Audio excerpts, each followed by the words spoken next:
Welcome, Charlie Sykes. Well, another hell of a week. Another. So Donald Trump signed the Treaty of Versailles. It's not. Versailles. Wait. It's not called the Treaty of Versailles, right? We can call it that. We can call it the surrender of Versailles. The surrender of Versailles. But then he sat down with the folks at Axios and said this is his great man theory. And he said he's discovered there are no limits to his power since going to war with Iran. Well, okay, so there's a couple of ironies here, right? Because he has discovered the limits of his power since he had to cave in and achieve none of his goals. But what's interesting about this, it's in the context of this Maggie Haberman, Jonathan Swan book, where he's got an obsession with comparing himself to people like Caesar, Alexander the Great, Attila the Hun, Adolf Hitler, Mao. And, what apparently he really likes is to go through all of these great men who ruled by fear and force and who believed that might was right, and then compare himself to them and say, but because I can fly in an airplane and I have a global reach, I am more powerful than any man who has ever lived, which is kind of, I suppose, funny, but also terrifying as a display of megalomania from the man who, as absurd as he is, still does have his finger on the nuclear button. But yeah, this is a through line in Donald Trump's view of himself as a great man. It's part of the mythology he's creating about himself. The Iran nuclear deal, we're calling it the JC. Oh, I'm sorry. No. Yes, it's a deep cut. You'll remember it from 2015. The new one, it basically has none of the deal parts or the nukes parts. Right. What does it other have? Than that, other than that. Yeah. Well, the thing about it is the more you look at it, the more genuinely shocking it is how weak it is. That clearly you have, major concessions up front to Iran without any commitment whatsoever that they're going to abandon their nuclear program. I mean, they told, back in 2015, Iran pledged it would never get a nuclear weapon, so that's never been the issue. So every time Trump talks about this, it gets worse. Even when he's saying that it would be so unfair if we didn't let them have ballistic missiles. Well, wait. That was something that Marco Rubio was just pounding on. Like, we have to degrade their missile capability. So, I think, and again, the talks are off today, though. You've heard the tragic news that J.D. Vance had to cancel his trip to Switzerland, spend more time with the family at home. Is that what it was? Well, because Iran walked away from the table and they basically said Israel is bombing Lebanon. I mean, I'm sorry to go around it, but I mean, Iran said the talks are off. So they can't even get the surrender right. I mean, this is the gang that couldn't even surrender right.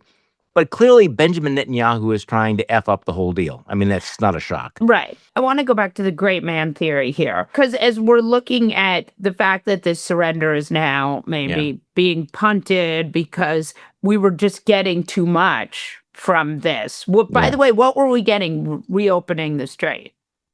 Which was open before we started dropping the bombs. Yeah. But this whole war comes from this idea that Donald Trump has decided he's the most powerful. I want to pull back because all of this foreign adventuring is from this idea that Trump has this kind of power that cannot be checked, that does not need to be checked. Can you say more about how you think we got here and what you think this is? Well, I think that's exactly right. And by the way, that there are those of us who suffer from Trump derangement syndrome who have been saying that, Trump suffers from this toxic narcissism that has now morphed into hubris, this overweening pride. And then Donald Trump comes out and basically says, yeah, absolutely. I am the new Napoleon. What would Napoleon do? I mean, this is part of the irony. He doesn't ask, what would Jesus do? What would Napoleon do? What would Attila the Hun do? What would Caesar do? All of those people. What would Mao do? What would Adolf Hitler do? And so, I think that when he went into Venezuela and had what he regarded as a very, very easy win, he began to think that he was this world-bestriding colossus, which is the way he wants the world to think of him, that he could do anything, go anywhere, impose his will on any nation in the world. And then he goes to Iran and I was going to say stubs his toe, but it's so much worse than that. But what's interesting is that even having failed in Iran, it Right. apparently has not dented his sense that he is one of the greatest, most powerful men ever to walk the earth. Not even his incredible failure Right. is making him humble. And that, I think, is really the worry about this great man theory of history, Yeah, about this no limits to his power yeah. scenario, is that what happened in Iran does not seem to have permeated. And it's funny because it's like we see this in all different parts of Trump's trying to govern Yeah. coalition. So he's mad about this war. He's mad. I think Cuba is still very Oh much yeah. on the table for this Very crew. much. And we have, I mean, what I want to talk about, he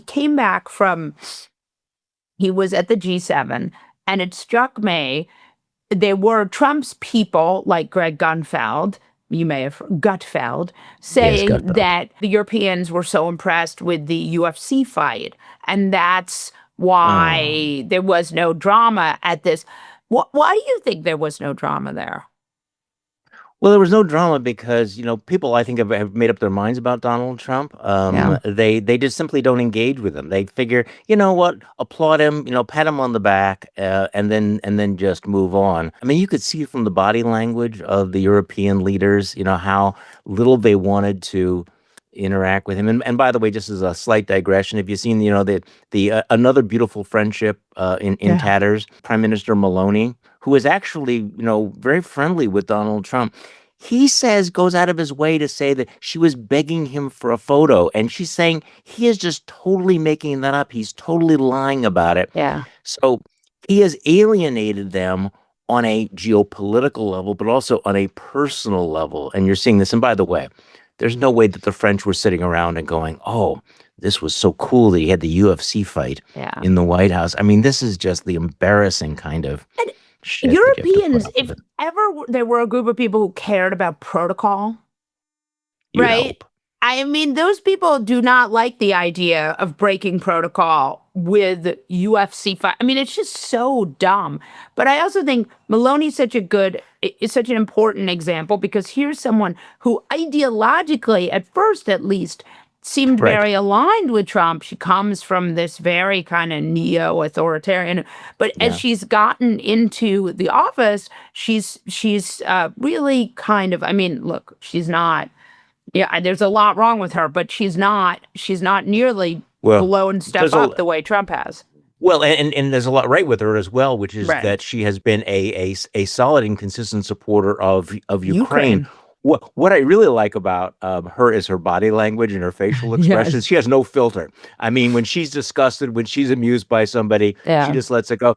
But you think about all of those relationships torched. Now, I'm not, obviously, there's no lamentations about the breakup between Donald Trump and Bibi Netanyahu. Right. But in terms of like who's still friends with Donald Trump other than Vladimir Putin and President Xi, I mean, really, it's gotten to that point. The job is to get along with these other leaders. Well, or at least Or have or at least have a relationship based on some kind of trust and mutual interest. And I don't right. think there is any trust left. I mean, I don't care whether they like you or not. But given the fact that you cannot be relied upon, you cannot be trusted. And by the way, the Israelis are in complete shock, and which is kind of ironic Yeah. because it's like, wait, you guys went all in on Donald Trump. You went all Yeah. in on MAGA, and now you're shocked to find out that Shocked. Donald Trump's loyalty only goes one way, that Donald Trump Yeah. is erratic, and that Donald Trump will betray any ally if he thinks it is in his interest.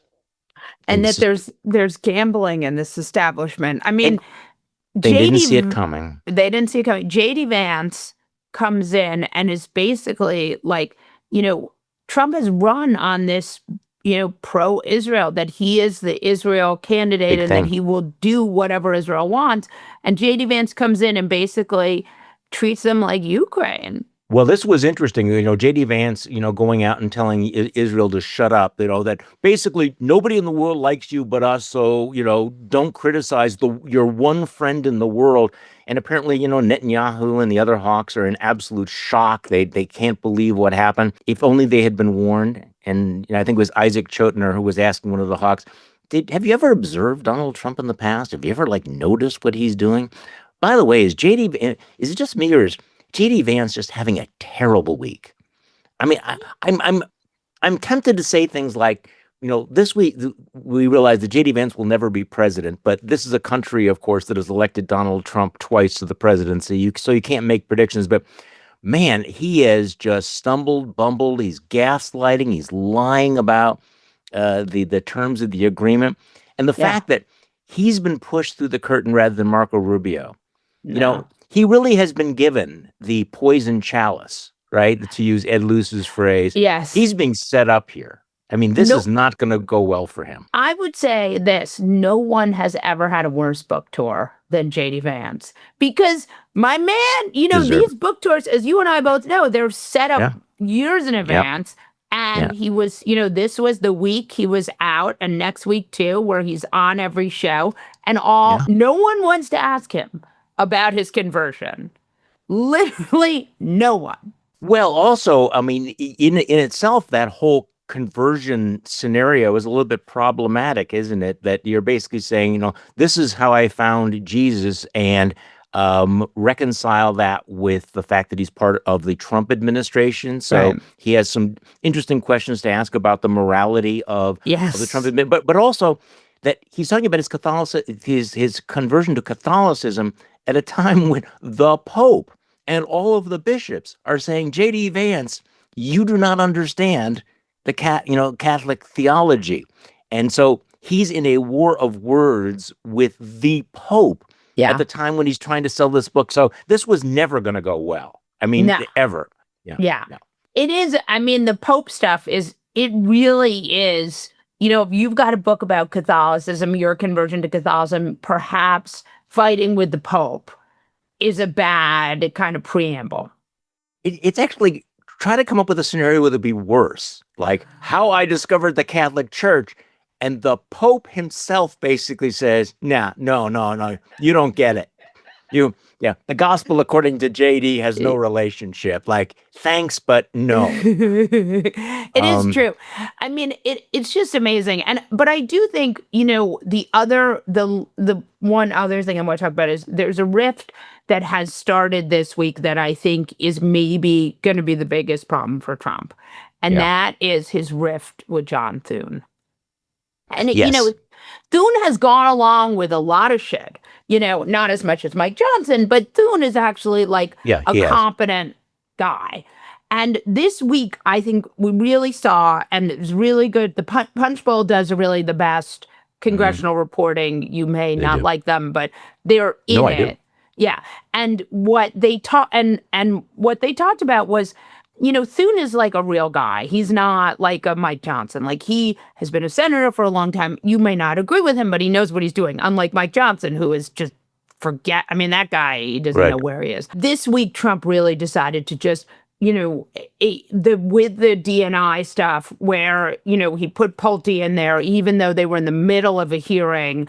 I think he really rug pulled in a way that I don't think any of the Republican senators saw coming. Well, I think that's exactly right. And I think this has been escalating. This has been coming for a while now. Yeah. But the last few weeks, it's really been on display. I mean, first of all, the fact that he's taken out two senior members of that caucus, Cassidy and Cornyn, that creates ill will, right? Then it seemed like a very, very clear middle finger to the Senate when he nominated Todd Blanche, said basically, I'm daring you to vote against him in the middle of the whole slush fund issue. The guy who is, center of the Epstein file cover up. That's an FU, like, I'm going to make you vote yes or up or down. That was pretty bad. But then this week, this thing feels like it went to a whole different level because the senators rebelled against the Bill Pulte nomination as acting DNI, Director of National Intelligence. And they basically said, we're not going to do anything because we're so appalled by this. Trump looked like he was backing off for like 5 minutes. Yeah. And then and so they nominate somebody else. And Tom Cotton, who's kind of a Trump loyalist, is the chairman of the committee, schedules the confirmation hearing. And Trump announces he's calling the hearing off, which, by the way, the president can't tell the Senate, they can't have a hearing.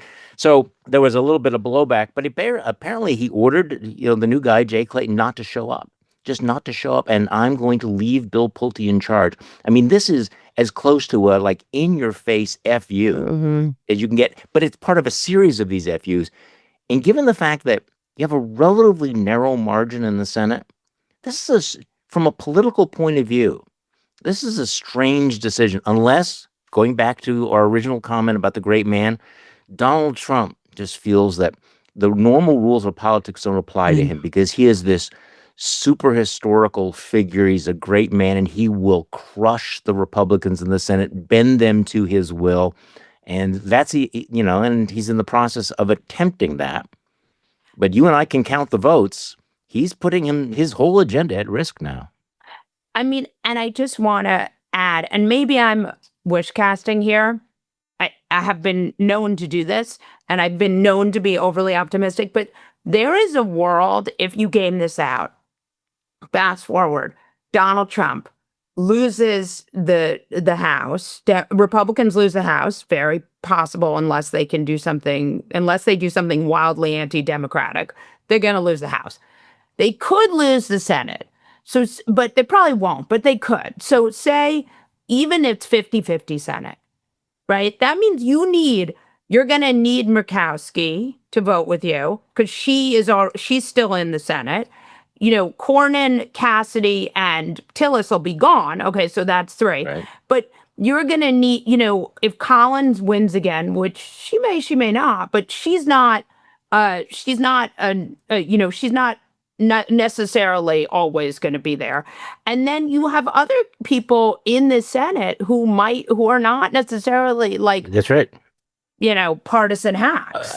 Absolutely. A 50-50 Senate is controlled by the Republicans, but it's not necessarily a working majority. By the way, speaking of Susan Collins, by Trump, Trump appointing Todd Blanche, is he going to force her to vote up or down on his pick for attorney general? Imagine being Susan Collins.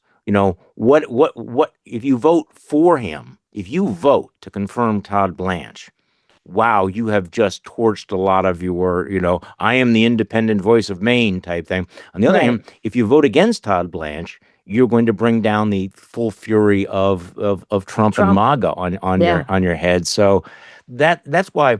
If you're John Thune, you're saying, why are you doing this to us? Well, it's because Donald Trump does not give a shit about the Republican majority or the Republican Party. Hey, can we talk about can we talk about the beautification program in the minutes we have? Oh, yes, let's talk. Sorry. You had a really great post pointing out that I don't want to take your words out of your mouth. No, go for it. The DC beautification campaign by Donald Trump is not going well, is it? No. But it's also just it's such a great metaphor for this administration. Things nobody gave a fuck about. Nobody was thinking about the reflecting pool. He made a big deal out of it. Right now, it is talk about the reflecting pool. Here are the things, and you tell me. You just talk about which of them have captured your imagination. Reflecting pool. The last weekend, you'll remember the Kennedy Center. There's still a tarp to hide that they took his name down. The East Wing is in rubble.